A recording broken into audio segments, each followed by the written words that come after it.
ഇന്നത്തെ നമ്മുടെ വീഡിയോ വന്നിട്ട് ചനാ ദാലിൻ്റെ റെസിപ്പിയാണ്. ഇതങ്ങ് നോർത്ത് ഇന്ത്യൻ ഡിഷസ് അല്ലേ. അപ്പോൾ സാധാരണ മലയാളികൾക്ക് നോർത്ത് ഇന്ത്യൻ ഫുഡുകളോട് ഭയങ്കര ഇഷ്ടക്കൂടുതലും അതുണ്ടാക്കാനും ഒക്കെ ഒരു ഭയങ്കര ഇഷ്ടമായിരിക്കും. അങ്ങനെ ഞാനും ഇത് ഫസ്റ്റ് ടൈം ട്രൈ ചെയ്യുന്നത് ഞങ്ങളുടെ മിനി ആൻറ്റി, ഞങ്ങളുടെയെന്ന് പറയുമ്പം മമ്മിയുടെ അനിയത്തിയാണ്. മിനി ആൻറ്റിയുടെ വീട്ടിൽ മുംബൈയിൽ പോയപ്പോഴാണ് ഫസ്റ്റ് ടൈം കഴിക്കുന്നത്. അന്ന് എനിക്കതിനോടുള്ള ആരാധന അങ്ങ് മൂത്തിട്ട് ഞാൻ ആൻറ്റിയോട് ചോദിച്ചു, ആൻറ്റി ഇത് എങ്ങനെയാണ് ഉണ്ടാക്കുന്നതെന്നൊക്കെ ചോദിച്ചു. വീട്ടിൽ വന്ന് ഉണ്ടാക്കാനൊക്കെ ശ്രമിച്ച് ഫ്ലോപ്പായി.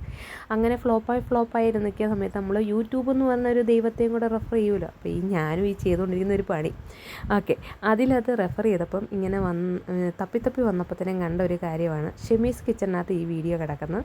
അങ്ങനെ ആ ഷെമീസ് കിച്ചണിനകത്ത് കണ്ട റെസിപ്പിയാണ് ഞാനിപ്പോൾ ഈ കാണിച്ചുകൊണ്ടിരിക്കുന്ന വീഡിയോ കേട്ടോ.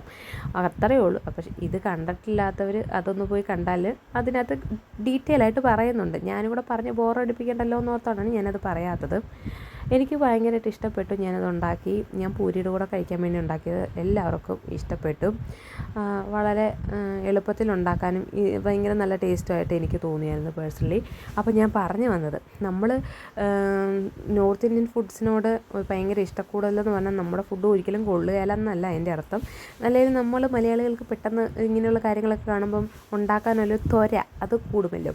അതിൻ്റെ ബേസിൽ ഞാൻ ഉണ്ടാക്കിയെന്നേ ഉള്ളൂ കേട്ടോ.